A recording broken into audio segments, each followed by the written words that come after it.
Estás en Clave Musical del Sur y yo soy Basilio Moreno, un programa dedicado y orientado a los interesados en la música clásica, especialmente en Andalucía, aquí en el sur.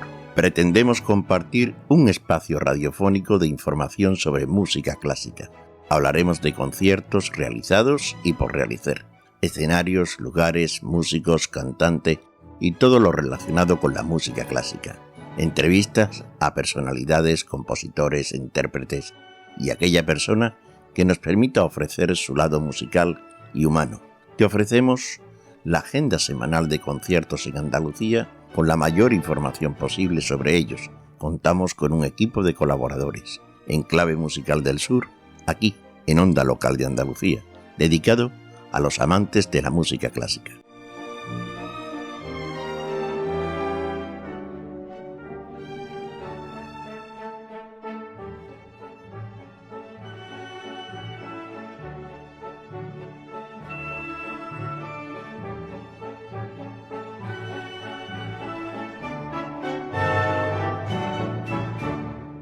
Bienvenidos a un nuevo programa de Clave Musical del Sur. En él disfrutaremos de una entrevista a Andrés Moreno, que nos ilustrará con sus conocimientos y, por supuesto, ahora les dejo con nuestro colaborador Antonio Hernández y su agenda Molini.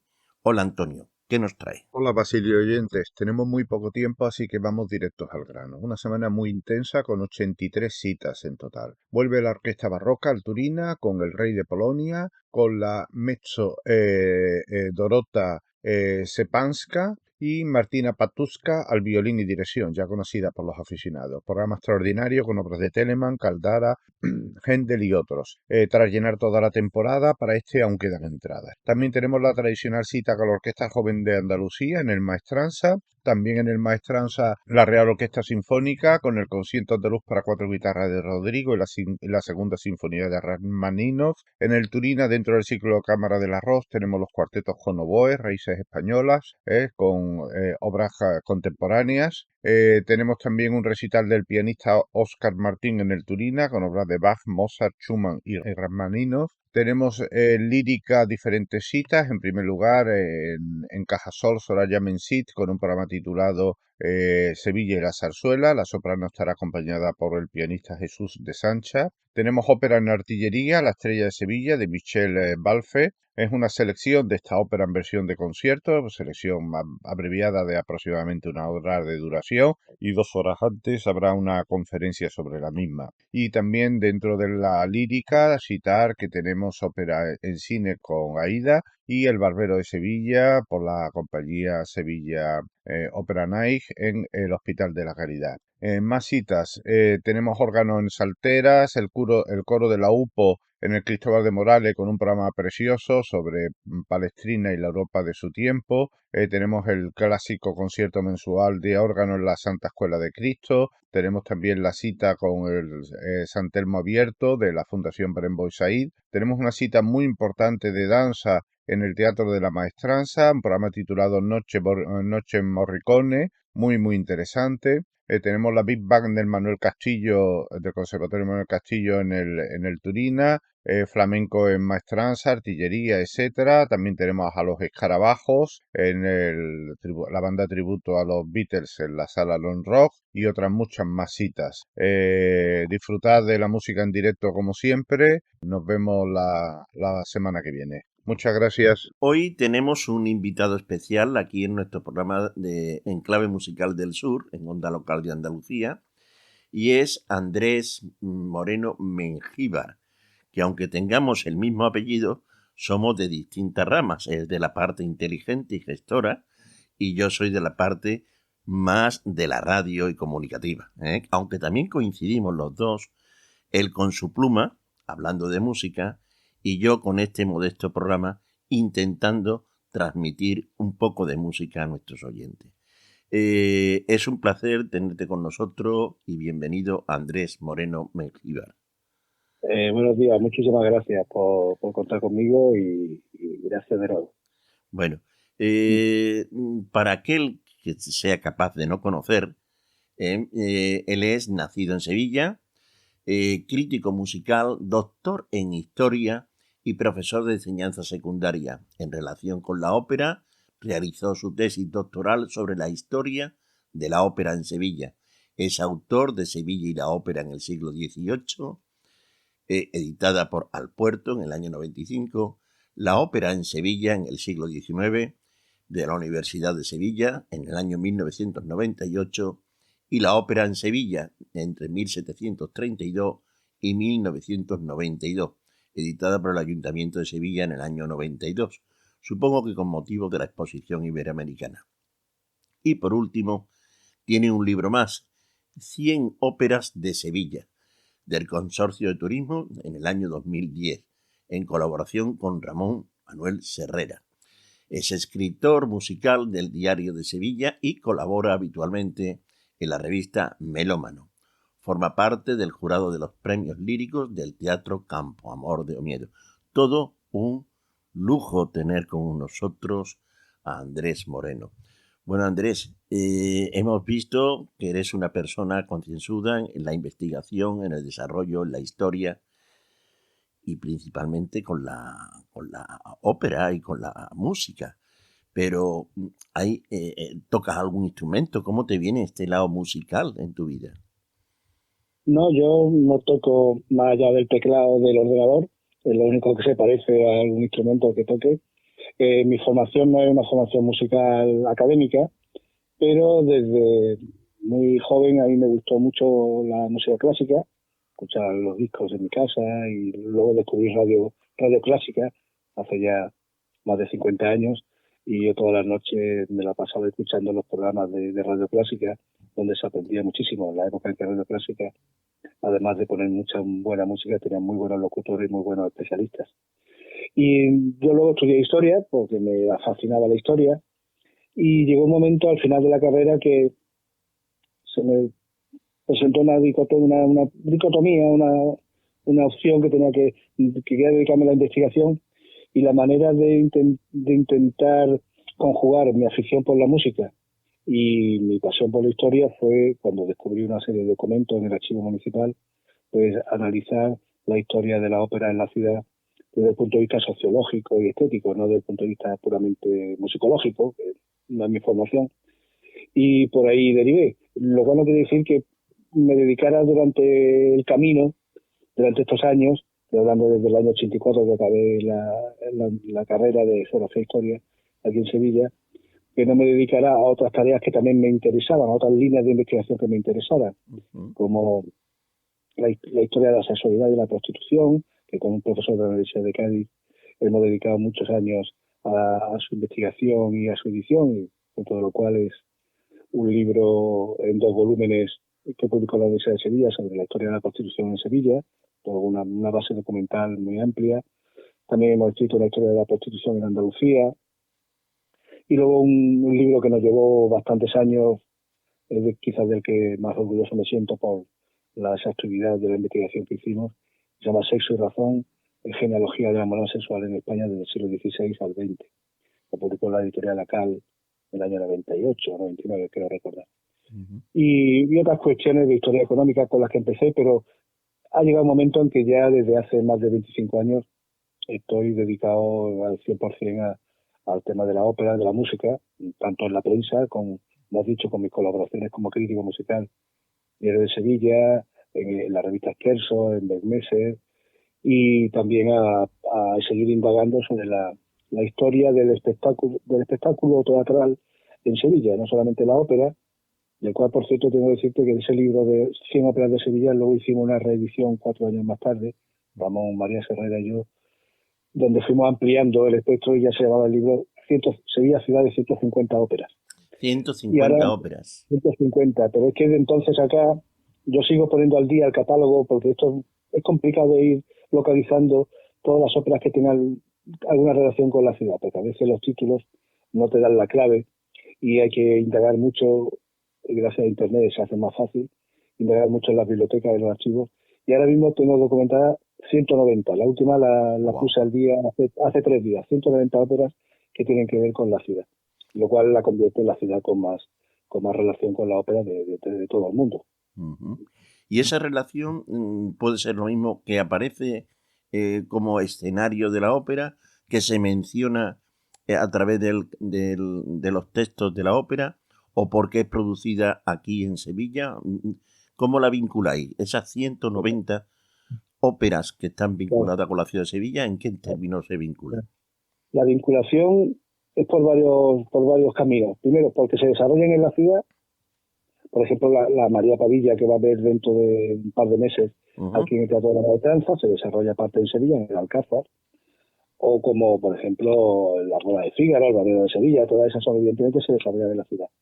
Hay otras, muchas, que tienen que ver con personajes vinculados a la ciudad. Por ejemplo, Don Juan Tenorio, que es un personaje sevillano, que nace ya en una obra de teatro del siglo XVII, se llama El burlador de Sevilla. Pero de Don Juan Tenorio hay cerca de 50 óperas. Algunas no se desarrollan en Sevilla, de hecho la de Mozart dice en una ciudad de España. Y hay otras que se desarrollan en Cerdeña, en otros sitios, pero es un personaje de origen sevillano. Igual que de Fígaro, que es otro, el Barbero de Sevilla, pues hay también 40 y muchas óperas, y algunas se desarrollan en Francia, en otros sitios, pero es un personaje sevillano. Y entonces por ahí, y luego hay otras, por ejemplo, una serie de óperas que están relacionadas con María Padilla y el rey Pedro I, el cruel o el justiciero, según el bando en el que uno se sitúe, entre estas ciudades históricas. Pues, o al hecho pues que hay, te refieras, ¿no? O al hecho que te refieras. exactamente, porque las dos cosas eran. En la Edad Media se podía ser cruel y justiciero a la vez, según el tema del que estuvieran tratando en ese momento.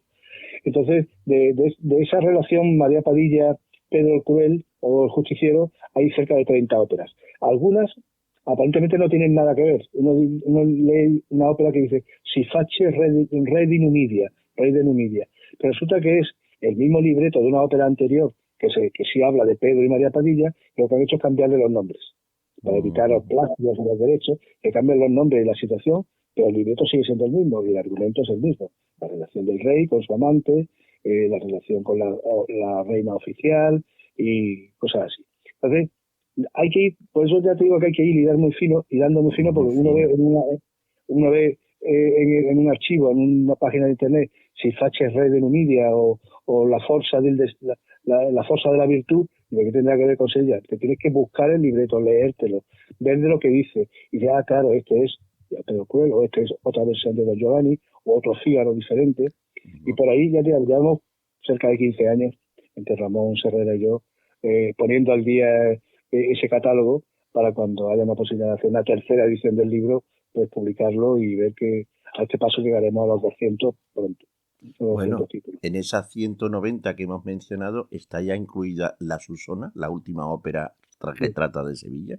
Está incluida La Susona, está incluida una que se llama Don Juan no existe, que se estrenó este verano pasado en Perelada y que se hará aquí en Sevilla en septiembre, y una ópera contemporánea. Está incluida una última versión de Pedro el Cruel, sobre María Padilla Pedro el Cruel, que se hizo en Almazán, Soria, hace 3 o 4 años. Es decir, hoy día, gracias a Internet, está uno al día de lo que se hace en todo el mundo, y es fácil ir actualizando. Pues hay que echar las redes para pescar esos datos en la red de redes. Pero bueno, también hay que tener un ahínco y unas ganas de estar pendiente de todo este acontecimiento. Pero a mí me sorprende, gratamente, esa cifra de 190 óperas, en la cual se menciona, participa la ciudad de Sevilla. ¿Hay alguna otra ciudad que tenga mayor? Yo creo que no. Quizás Roma, pero porque hay muchísimas óperas que hablan de emperadores romanos, óperas barrocas sobre todo, que se repetía un mismo libreto por 15, 20 compositores distintos, pero no he hecho recuento de la ópera relacionada con Roma, pues no creo que lleguen a las 190. Hay que tener en cuenta que de esas 190 tienen un peso muy fuerte algunos mitos de la ciudad que han tenido un recorrido universal muy fuerte. Don Juan Tenorio, el Don Juan, 50 óperas son de Don Juan. Fígaro, a través de la trilogía de Beaumarchais, de Barbero, de Sevilla, Boda de Fígaro y La Madre Culpable. Pues de Fígaro hay 40 y tantas. Y el Pedro el Cruel y María Padilla, 20 y muchas. Sin embargo, de Carmen apenas hay 2 o 3, porque Carmen es un mito muy cerrado en sí, que permite poca pocas derivaciones argumentales. Entonces, ese peso de esos personajes y luego pues, el peso de la historia de la ciudad. Su historia en la época islámica, la historia en la época del descubrimiento de América, de ser la capital del mundo durante el siglo XVI y XVII, por ser el centro del comercio con América y a donde venían pues, todos los comerciantes europeos que querían traficar con América, pues convirtió a Sevilla en una ciudad emblemática en la cultura europea, que permitió que muchos escritores que nunca habían estado en la ciudad y compositores que nunca habían estado, pues acabaran fantaseando de manera literaria, de manera musical, sobre la ciudad, dando lugar a esa exploración, por ejemplo, Mozart. Pues Mozart iba a Ponte, que era el libretista de Don Giovanni y de la boda de Figaro, nunca estuvieron en Sevilla, ni sabían de nada de Sevilla, pero habían leído, conocían la imagen de la ciudad, de esos personajes, del Don Juan, porque ya era muy famoso, y entonces, igual que Beethoven nunca estuvo en la ciudad para hacer Fidelio, ¿no? Pero se alimenta su única ópera, mira por dónde.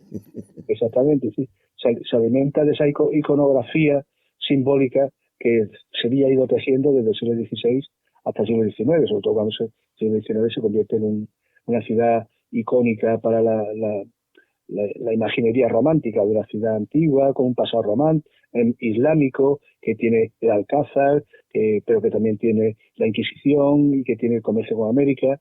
Entonces la convierte en una ciudad ideal para inventarse argumentos en un sitio. Por ejemplo, el escritor del texto del libreto originario de la obra de teatro sobre la que se basa Fidelio, pues lo que está narrando era una peripecia que ocurrió durante la Revolución Francesa, pero no la puede publicar ambientada en Francia porque están vivos los personajes. Entonces se retrotrae a la Sevilla del siglo XVI y allí en el castillo de la Inquisición pues se inventa la historia en vez de ponerla en su lugar originario, que era Francia.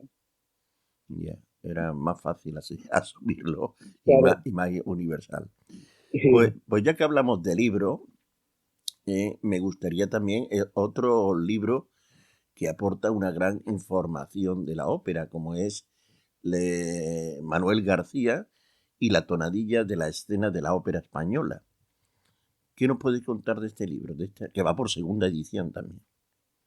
Sí, bueno, te refieres mejor al libro de Los García, Una familia para el canto, que lo publicó el Centro de Estudios Andaluces y ya va por la segunda edición. Previamente yo había coeditado un libro que es el que tú has mencionado, Manuel García, de la tonalidad escénica de la ópera española, publicado por la Universidad de Cádiz, a raíz de un congreso que organizamos, un ciclo de conferencias en Cádiz en el año 2005 sobre la figura de Manuel García y su entorno. Y entonces reunimos las intervenciones de los distintos conferenciantes y publicamos, el profesor Alberto Romero Ferrer de la Universidad de Cádiz y yo, publicamos ese libro. Pero la figura de Manuel García me sedujo desde hace mucho tiempo, desde hace más de 40 años, cuando empecé a investigar sobre la historia de la ópera en la ciudad. Pues me apareció alguna vez, no llegó a cantar en Sevilla porque no tuvo ocasión, pero aparecía el nombre de Manuel García, origen sevillano, que Rossini compone para él, el personaje del conde de Almaviva, del Barbero de Sevilla, que él lo interpreta, que era la gran estrella de esa noche, cuando se estrenó en 1816 el Barbero de Sevilla. Manuel García cobró 3 veces más por cantar esa ópera que Rossini por componerla. Ya no hablamos ya del nivel profesional y la categoría en la que se situaba Manuel García. Pero por entonces Manuel García era solo una pequeña mención que se hacía en los libros sobre la historia de la ópera como el tenor para el que Rossini compuso el Barbero de Sevilla. Bueno, tirando del hilo de lo poco que había entonces publicado y gracias luego a otras investigaciones de musicólogos extranjeros, como siempre, bueno, aquí en España han ido un poquito siempre atrasado respecto a la investigación de nuestro patrimonio musical, pues vi que Manuel García no era solamente un cantante, sino que fue el mejor cantante de su época, el mejor tenor, valorado por muchísimos compositores y por la prensa en Francia, en Italia, en Inglaterra, que además su vida es una vida de novela absoluta, que se embarca para hacer un viaje en un barco de vela con toda la compañía de ópera que él dirigía en Londres, se embarca hacia Estados Unidos para llevar la primera temporada de ópera italiana en Estados Unidos, que está allí 2 años, que luego va a México, que de México vuelve otra vez a Francia, que al final acaba instalándose en París con una academia de canto, y pero que además de eso, de empresario, fue profesor de canto, iniciador de la mejor escuela de canto del siglo XIX, que se llama la Escuela García, precisamente, por el nombre de Manuel, y de su hijo, Manuel Patricio García, que es el que escribe el principal tratado de canto de todo el siglo XIX, y que es la base sobre la que han estudiado los cantantes incluso hoy día. Pero que además era un gran compositor, hemos ido poco a poco conociendo la música que él compuso. De hecho, es el compositor español que más óperas ha compuesto, tiene cerca de 30. Muchísimas canciones, es el que en Francia... Él abandona España en 1807. De su vida fue un poquito curiosa. Estudia en Sevilla, estudia como niño cantor en la iglesia de El Salvador, en la Capilla Musical de El Salvador. Cuando tiene 16 años, que ya le ha cambiado la voz, no puede seguir cantando como niño seise, digamos, de El Salvador, y él quiere dedicarse al canto profesional, pero en Sevilla los teatros estaban cerrados por una prohibición eclesiástica de que los teatros inducían al pecado y aquí no había teatro donde cantar. Entonces se marcha a Cádiz, donde se había abierto teatros. Está en Cádiz hasta que en el 1799, es decir, con 24 años, deja Cádiz y se va a Madrid. En Madrid se convierte en el número uno de la ópera de Madrid. Pero Madrid se le queda pequeño, él quiere seguir aprendiendo y creciendo musicalmente y se va a Francia. Y en Francia él llega, en 1807, triunfa con una ópera suya, escrita para sí mismo, para un solo personaje, que se llama El poeta calculista, y que aprovecho la ocasión para decir que esta semana se va a representar en el Espacio Turina, dentro del Festival de Música Antigua, El poeta calculista, una ópera para un solo personaje, para sí mismo, con una exigencia vocal tremenda, que combina la música al estilo italiano con música de la escuela bolera española del siglo XVIII. Y a partir de ese éxito, él comienza a componer y publicar muchas canciones al estilo español.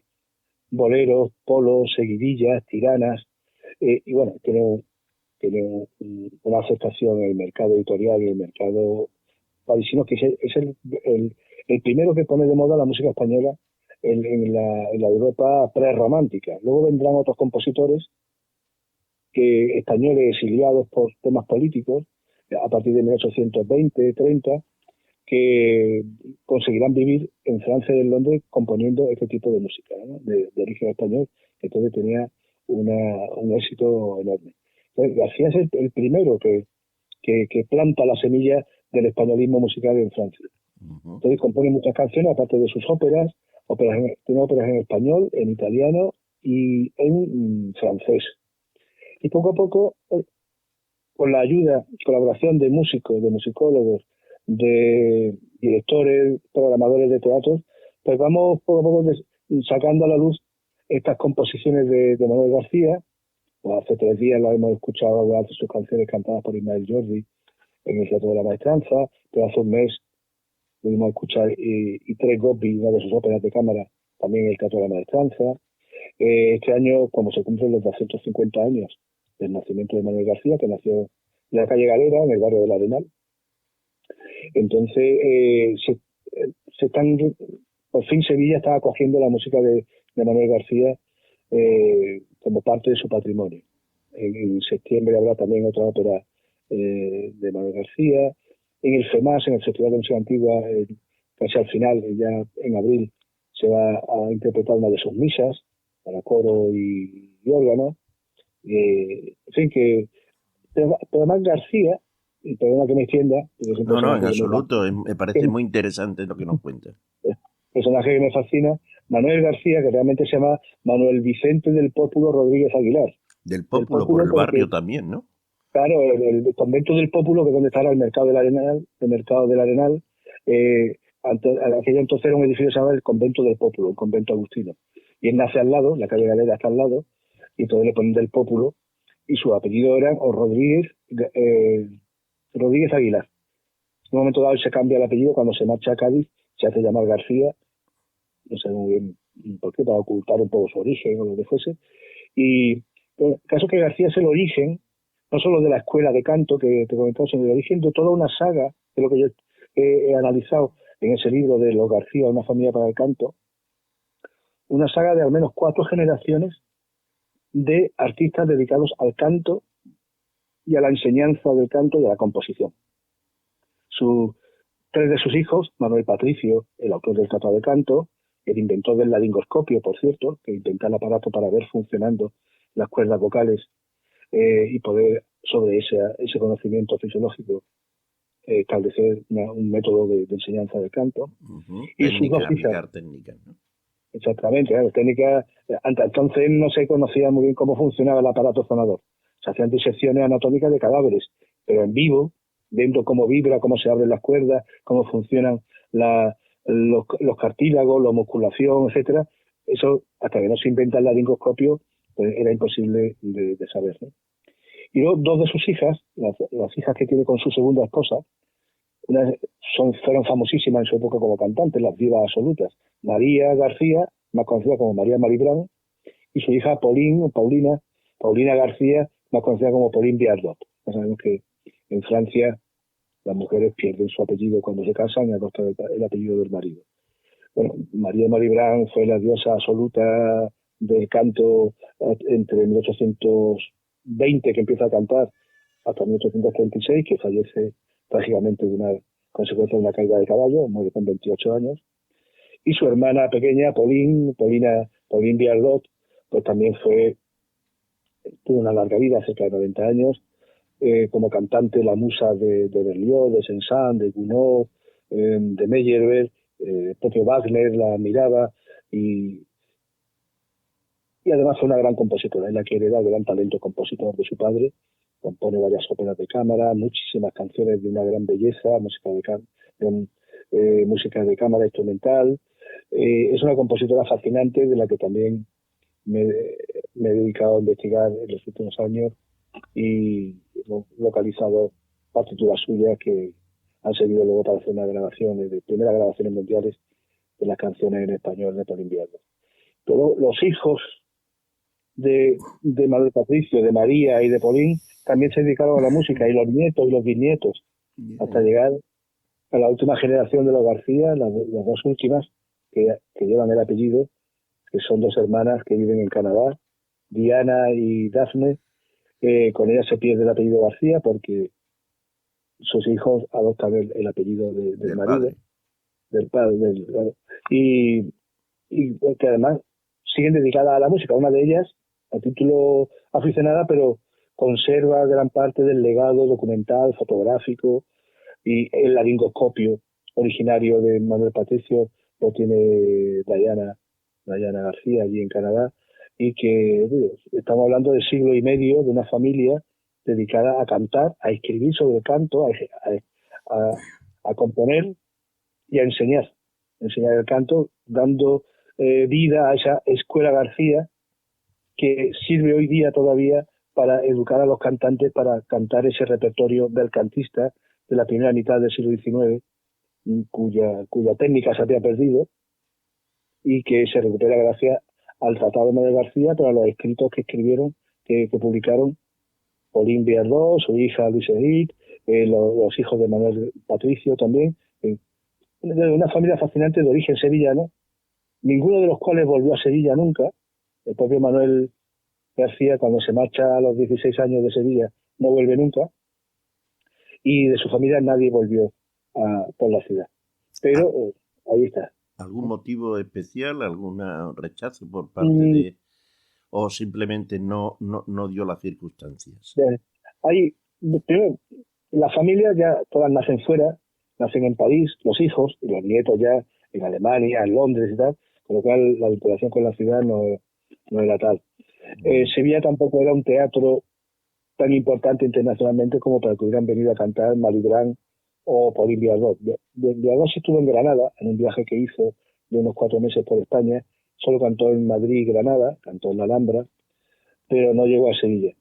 Y Manuel padre, el originario de la saga, ahí hay algo que se me escapa de su historia, que no sabe muy bien qué debió pasarle en Sevilla con su familia, porque va rompiendo un poco los lazos con su origen. Cuando él está en Cádiz y se casa con su primera esposa, Manuela Morales, en el acta de matrimonio dice Manuel García, Manuel Rodríguez Aguilar, de padres fallecidos. Los padres no habían fallecido, estaban vivos aún.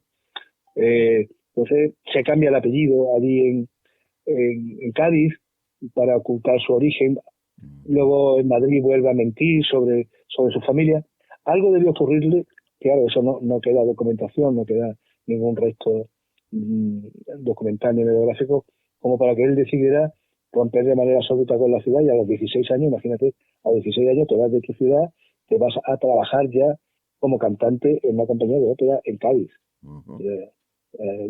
Aparte de la madurez que eso suponía, había una cuestión que le impedía seguir en la ciudad. Bueno, pues Mala relación con su padre o eso le iba a decir, entre muchas posibilidades podemos barajar la de que fuese fugado de su casa porque el padre no le dejase salir tan pronto o tan temprana edad, ¿no? No, ya claro, no sabemos muy bien. Entre otras posibilidades. Muy interesante lo que nos cuenta. Se me antoja de que había que hacer algo más para conocer a este señor García, ¿no? Aquí en Sevilla, además de que estemos empezando a conocerlo musicalmente, pero bueno, su investigación, su trabajo, su obra, creo que queda poca constancia para que el ciudadano de a pie también lo tenga en su mente como un sevillano de pro, ¿no? Una persona que también ha aportado mucho en la historia.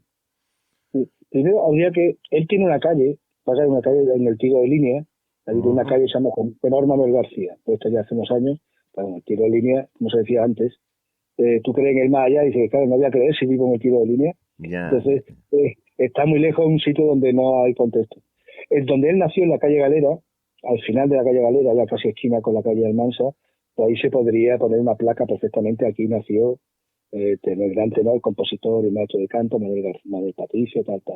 Una bonita... Eso no cuesta nada, es un detalle... Ahora que el ayuntamiento está recuperando nombres antiguos de las calles antes del nomenclator de 1850, con unos azulejos preciosos y coloridos, podríamos aprovechar también para este tipo de personas tenerla presente. Ponerle el nombre originario de esa calle, que es la calle de la Cestería. Eso es. Bueno, la calle Galera también es un nombre antiguo, porque ahí estaba la Galera, que era el nombre de la cárcel de mujeres que se le daba, había de una cárcel de mujeres en el siglo XVIII. Pero simplemente con poner una placa diciendo aquí nació el Manuel García sería importante. El Teatro de la Maestranza tiene una sala de cámara, se llama Sala Manuel García, precisamente, desde hace ya casi 30 años. Lo que voy a hacer es, este año no nos podemos quejar, porque este año, gracias al 50 aniversario, va a haber 5 o 6 eventos con su música. Pero hay que seguir indagando. Hasta ahora se han recuperado 5 óperas suyas o 4, y quedan hasta 30, quedan más. Y más que van apareciendo, ¿no? Otras óperas de cámara, y el Califo de Bagdad, que es una de sus mejores óperas. Hay camino que andar. Yo comprendo que el Teatro de la Maestranza, por ejemplo, si programa 4 títulos al año, pues no todos los años puede hacer un título de Manuel García, pero bueno, de vez en cuando... irlo conociendo o difundiendo, ¿no? Con algunas jornaditas dedicadas que bueno, se me ocurre o se me antoja que podíamos realizar para darla a conocer. Seguro que nuestro amigo Rafael Rubeirriz, seguro que se le ocurre algo. Sí, seguro. Es siempre muy activo sobre todo lo que sea recuperar el patrimonio sevillano, como lo que ha hecho con Turina, con la ruta Turina este año pasado, pues ha estado estupendo. Bueno, pues hablando de todo un poco, ya que estamos hablando de ópera, hemos visto la importancia, 190 óperas en las que aparece la ciudad. ¿En qué momento o en qué lugar, o ambas preguntas, en qué lugar y en qué momento es cuando aparecen las primeras representaciones de ópera en la ciudad de Sevilla? Pues mira, que tengamos constancia de las primeras tiene que ver con el periodo en que la corte de Felipe V, el primer rey Borbón, se establece en Sevilla entre 1729 y 1733. Felipe V estaba aquejado de lo que entonces se llaman ataques de melancolía, que lo llamaríamos de depresión, y entonces en un momento dado su esposa Isabel de Farnesio pues quiere sacarlo de Madrid, del ambiente cortesano, siempre de tramas, de conspiraciones y sobre todo sacarlo un poco del clima castellano para ver si con el sol de Andalucía y un clima mejor el rey se curaba. Entonces aprovechan que en 1629 se produce en la frontera portuguesa en Badajoz, un intercambio de princesas. Una princesa española se compromete con el príncipe heredero portugués y una princesa portuguesa se compromete con el heredero español, Fernando VI. Su esposa será Bárbara de Braganza, los futuros reyes de España. Entonces, ya que están en Badajoz, se trasladan a Sevilla y durante 4 años, quitando una etapa, unos meses que fueron a Granada, la corte está en el Alcázar. Isabel de Farnesio, la segunda esposa de Felipe V, era una gran melómana. Era italiana, le encantaba la ópera, apasionada de la ópera, de los cantantes. Y la corte, cuando llega a Sevilla, viene con los músicos de la capilla musical. No todos, pero sí una buena representación de violinistas, flautistas, cantantes, porque la capilla tenía todos los domingos, en todas las fiestas religiosas, que interpretar música religiosa durante la liturgia. Y también ya se aprovecha que en el patio de la Montería del Alcázar había existido, todavía quedaban los restos de un antiguo corral de comedias, corral de la Montería, teatro techado, ya casi a la italiana, es decir, con planta en herradura, se reconstruye y ahí se hacen representaciones de ópera, serenatas alegóricas, oratorios también, para distraer al rey, porque el rey Felipe V era muy sensible a la música, por eso Isabel de Farnesio se traerá a Farinelli, por ejemplo, a España para que le cante al rey todas las noches y organice festejos musicales, porque parecía que Felipe V se curaba, se aliviaba mucho de sus males mentales escuchando la música y a los cantantes. Entonces, en 1731-32 tenemos constancia de las primeras representaciones de óperas en Sevilla, allí, en el teatro de la Coliseo de la Montería, ¿sí? que se llamaba entonces. Uh-huh. Y o sea que eso se produce... Eso está en la entrada del Alcázar, la parte del patio. Exactamente. El primer patio es el patio del León, y una vez que se pasa la muralla es el patio de la Montería, donde todavía se hacen de vez en cuando conciertos y tal, pero al aire libre. Esto se produce en un contexto en que la ciudad, en Sevilla, había prohibido el teatro desde 1679 por la presión, entre otros, de Miguel de Mañara, por ejemplo. Había conseguido que el arzobispo y el ayuntamiento de la ciudad decidieran prohibir las funciones teatrales por el tema religioso que hemos hablado antes. Entonces estaba prohibido que ninguna compañía, ni ningún actor, ni nadie representase. Claro, la corte era diferente.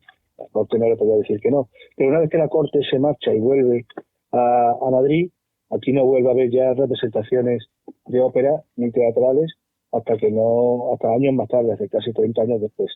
1761, 62, hay noticias de un empresario de abrir un teatro solo para dar óperas, y ya luego el impulso importante lo da cuando viene como asistente de la ciudad, de lo que llamaremos delegado de gobierno, Pablo de Olavide, el ilustrado peruano que es nombrado asistente de la ciudad, encargado de la repoblación de las nuevas poblaciones de Sierra Morena, y Olavide viene de Francia, viene de vivir el mundo de los ilustrados, franceses, y tiene el apoyo del gobierno de Madrid para reimplantar el teatro y otros espectáculos que tuvieran una función educativa, evitar el ocio de las clases trabajadoras. Entonces, Olavide empieza a construir un teatro que luego no se terminó, la Plaza del Duque, autoriza a empresarios particulares que abran teatros privados para hacer representaciones de teatro y de óperas, crea una escuela de canto, de declamación y de baile también, organiza bailes de carnaval en los teatros. Olavide es un poco el que revoluciona esa vida teatral, el que le da más vida. Es un gran alcalde en la ciudad. Sí, claro. La ciudad, las fuerzas vivas de la ciudad no se lo perdonaron, porque Olavide pasaba por encima del arzobispo, pasaba por encima de los jurados y regidores de la ciudad, los caballeros 24, no hacía caso de la advertencia religiosa, entonces se la tenían jurada y a la primera ocasión pues lo denunciaron a la Inquisición. Como sabía, Olavide fue procesado, encarcelado y tal. No, pero iba a añadir el comentario de cómo las grandes personas que han pasado por aquí, como me mencionaba antes, también tiene su calle en Sevilla, pero hay que adivinar dónde. Sí, en la callejuela. Al lado de la calle San Eloy, un callejoncillo por allí perdido. Ahí, además una calle de mala fama durante mucho tiempo, porque había casas de citas muy famosa Yo hasta creo que poco. igual lo hicieron con posta, ¿no? Con intención, porque ya que Pablo de Olavide liberó un poco el espacio de la Mancebía, ¿no? Aquí en Sevilla, lo abrió de Exactamente. ese gran barrio que había ahí dedicado en la parte del Arenal. Él lo Mm, aperturó con su gestión urbanística, ¿no? claro, manda a elevar el primer plano de la ciudad, y muchas Sí, sí, reformas que sí, hizo en sí, la sí. ciudad. Ahora él venía, teniendo el apoyo de Carlos III, del conde de Aranda, de Campomanes, de los que mandaban en España, y con un aire ciertamente autoritario, desde aquí hay que traer la modernidad a patadas, que hace falta a la ciudad. Impone un nuevo plan de estudio a la universidad, Sí, aprovechando sí, sí. la función de los jesuitas, y muchas reformas que aquí pisaron muchos callos de la ciudad. Decir, oye, llevamos casi 100 años de previsión teatral y este hombre no solamente permite que vengan cantantes y actores, sino que abre teatros, abre bailes, abre escuela de canto y otras muchas cosas, ¿no? El tema religioso, se Muchísimas. En enfrentó el apartado con las comercial cofradías, también. ahora se atrevió a meterse con las cofradías, que ya lo decía aquí el canónigo, decía, ni fía ni porfía ni pleito con cofradías, ¿no? Entonces, meterse con las cofradías para que no salieran tanto a la calle es Ujú. como intentar ponerle freno a la salida extraordinaria, ¿no? Eso que está ahora tanto de debate. Pero, Bueno, veo efectivamente, que el tema de la ópera sí que se nos pierde también un poco en el tiempo. Hemos estado desde mucho tiempo, pero esa laguna, que una vez que se va también el rey, se queda esa laguna otra vez abajo hundida hasta que llega Pablo de la Vide, que la empieza a recuperar. Pero cuando se ve de nuevo, o cuando se ve de una vez, que hay un ambiente operístico en la ciudad de Sevilla, que esto funciona adecuadamente. pues mira, una vez que la vida desaparece del panorama por su procesamiento, de nuevo se prohíben las representaciones teatrales en la ciudad, en 1778. Y hay que esperar prácticamente hasta 1800 para que de nuevo el ayuntamiento permita que se hagan teatros. Una vez que pasa la guerra de independencia, que fue también un momento crítico porque no estaba la situación como que tener muchos teatros abiertos y demás, sobre todo, y bueno, durante la ocupación francesa de 1810-12 sí hubo teatro abierto, pero todo a partir de 1815-20 ya se normaliza la presencia del teatro y de la ópera en la ciudad y desde entonces de manera ininterrumpida, primero en un teatro que se llamaba Teatro Cómico, luego se llamó Teatro Principal, Ujú. que estaba en la actual calle Pedro Caravaca, esquina con Velázquez, ¿eh? Donde luego estuvo el Palacio Central, el frente de Labradores. Ahí hubo un teatro que duró cerca de 50 años. Luego se abre en 1847 el Teatro San Fernando, en la calle Tetuán, y el Teatro San Fernando se va a convertir en el gran templo de la ópera. Es el momento más brillante de la historia de la ópera de la ciudad, está entre 1830 y 1880. Te pongo solo un caso. El año 1850, entre los dos teatros que estaban abiertos, el principal y San Fernando, hubo 157 funciones de ópera. Es decir, una cada 2 días, prácticamente, en Sevilla, aparte de teatro y de zarzuelas. O sea, estamos hablando de teatros privados que cobraban su entrada, no estaban Sí, subvencionados. sí, sí, Había, sí, sí. había una afición y un público enorme. ¿eh? Hubo momentos en que había hasta 3 y 4 teatros dando ópera de alguna manera. Hubo ópera al aire libre en verano en el Teatro Eslava, que estaba en los jardines del Lava, que es donde está ahora el Hotel Alfonso XIII. Ahí todos los veranos, un teatro cubierto, pero con las paredes abiertas para correr al aire. Allí durante los veranos se hacían funciones de ópera, zarzuela y teatro. Había ópera en teatros de barrio, en la calle Feria, en el actual Palacio de los Marqueses de Algaba, aquí en Triana, en el Código San Jacinto, el Teatro Guadalquivir. En fin, hay incluso un teatro se dedicó solo a ópera durante 2 años en la actual iglesia de San Hermenegildo, en la Plaza de la Gavidia. Allí Ujú. se creó el Teatro Filarmónico. Ten en cuenta que a mitad del 19, con la desamortización de los bienes de la iglesia, hay muchísimos locales de antiguos conventos que quedan vacíos y a un precio de saldo, y muchos empresarios aprovecharon para comprarlos y erigir teatros, algunos de vida efímera, como el Teatro Filarmónico, que dura 2 años, y otros de vida larga, como el Teatro San Fernando se hace sobre el antiguo hospital de Espíritu Santo. En la calle Pasión, el convento de Pasión también fue el anfiteatro, el teatro anfiteatro, también se inaugura con una ópera de Verdi. Sí, es Muy una bien. época dorada, la del mundo de la ópera, que hace que además Sevilla, el Teatro de Sevilla, como su temporada teatral empezaba normalmente el domingo de Resurrección y terminaba ya a principios de verano, era una época en la que las grandes compañías de ópera que terminaban por hacer sus giras en París, Londres o Madrid, antes de embarcarse para hacer las Américas, la campaña de los grandes teatros americanos, de Montevideo, de Buenos Aires, por supuesto, luego de Perú, hacían escala en Sevilla, hacían sus funciones aquí, y luego iban a Cádiz y se embarcaban en los transatlánticos para ir Ya, hacia ya, allá. Gracias a eso aquí vinieron pues las estrellas mundiales de la ópera de claro. 1870-80, la nómina de cantantes que pasaban por la ciudad es impresionante. Impresionante escucharle a usted cómo nos cuenta y cómo nos apabulla con datos, información y tan interesante a la vez, porque a mí mismo me tiene anonadado. De hecho, la entrevista que tenía creo que se ha quedado en el tintero por escucharle lo que nos ha estado contando.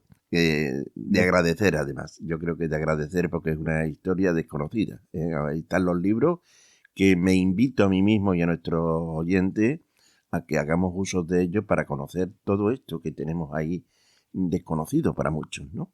Pero yo no puedo terminar la entrevista sin preguntarle, porque claro, yo mi motivo o mi enlace de conectar es porque es crítico de música.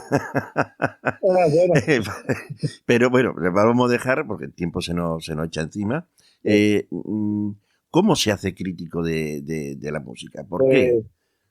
pues eso no hay una carrera que se llame crítico de música. Pues Correcto. mira, yo después de tantos años de ir a conciertos, de escribir las revistas que tú has mencionado antes, yo escribía crítica de discos y demás, pues llegó un momento en el año 99 cuando se crea el Diario de Sevilla, en febrero del 99, pues contactan conmigo los responsables de cultura, Juan Luis Pavón sobre todo, que me conocía de su época en el ABC, la me he entrevistado varias veces por mis libros sobre ópera, y me dijo, mira, queremos tener un equipo potente de críticos de música clásica y darle desde el diario de Sevilla a la música clásica la importancia informativa que tiene cualquier evento en la ciudad como el fútbol. Es decir, si un partido termina a las 11 de la noche y se puede escribir la crónica del partido esa misma noche, queremos hacer lo que no hace nadie en Sevilla, que es, ni en España entonces, las crónicas, las críticas de música, hacerlas sobre la marcha la misma noche. Y hemos pensado en ti, junto con Pablo Bayón y otro equipo, en su momento llegamos a ser 4 críticos de música clásica, los que nos hacíamos cargo de esa sección del diario de Sevilla. Y bueno, pues yo encantado de poder de, inaugurar esa faceta, de que entonces, bueno, y desde entonces llevamos ya 26 años al pie al pie de obra, escribiendo todas las noches. Ten en cuenta que terminamos el concierto y nos vamos a nuestra casa, nos conectamos en remoto con el diario y escribimos la crítica antes de cenar y antes de nada, para que al día, eso ahora con el digital, pues a las 12 de la noche, el lector que quiera tiene la crítica disponible, entonces había que estar en el papel, hace años, y poco a poco ahí todo. El ejercicio de crítico musical no se aprende, se va aprendiendo sobre la marcha, ¿no? Ya. Es Le he donde visto, le he visto escuchamos. en algunos conciertos con su libreta y su Sí, claro, bolígrafo ahí tomando ya notas de lo que claro, va escuchando, o viendo claro, también en algunos casos. Pero sí, sí. supongo que el escribir una buena crítica, además de disfrutar del concierto, escribir una buena crítica es lo fácil. ¿Cómo se Ah, siente un crítico cuando tiene que aportar una crítica que no es la mejor o la más agradable? pues, bueno, hay una responsabilidad voy a decir con la verdad, pero aquí no hay una verdad absoluta, ¿no? Hay una responsabilidad con lo que uno realmente piensa. Si tú puedes ser amigo de un cantante, o tener relación con un músico, o tener cierta relación personal con el gestor de un espacio musical concreto, pero la responsabilidad como crítico es ser sincero con uno mismo, dentro de la subjetividad que tiene la crítica musical. Y tú que estás al tanto y tanto el oyente nuestro, verás que en el mismo concierto puedes escuchar 3 críticas totalmente distintas. Una estupenda, otra mala, otra regular, porque todo depende del criterio personal que uno tiene, de que te gusten más en el caso de la música antigua, por ejemplo, interpretaciones historicistas, más radicales, otras más tradicionales, un tipo de canto, una escuela musical.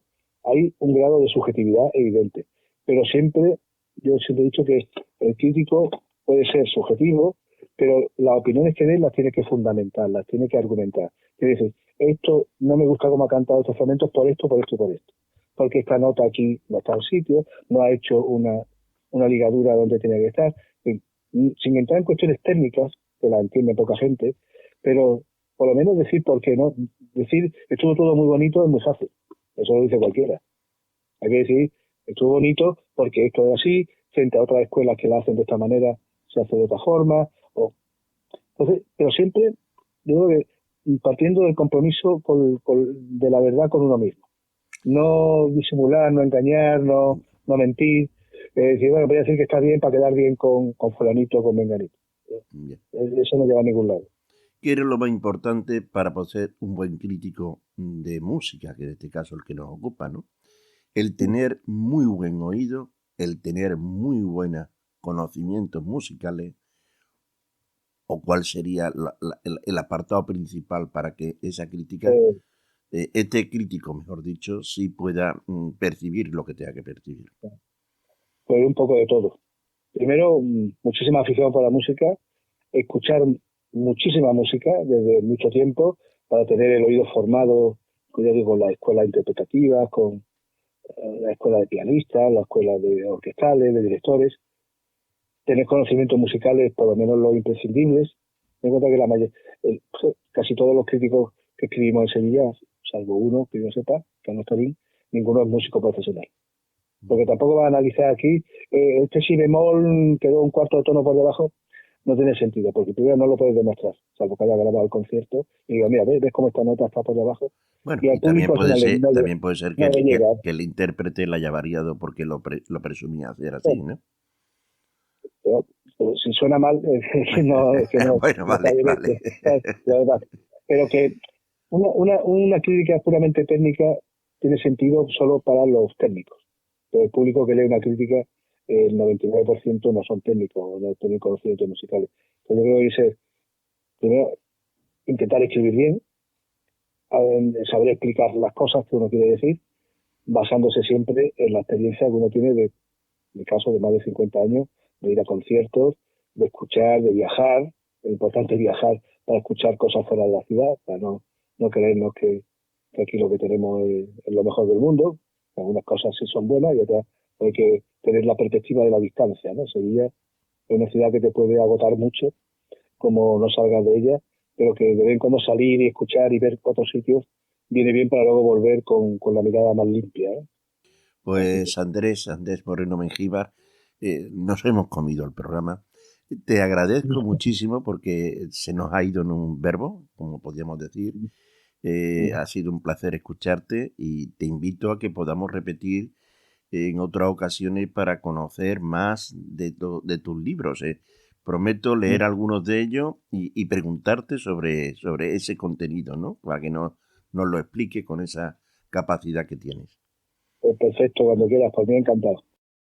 Muchísimas gracias aquí en Onda Local de Andalucía y Clave Musical del Sur, y nos vemos en la próxima. Gracias. Hasta luego, gracias a ti.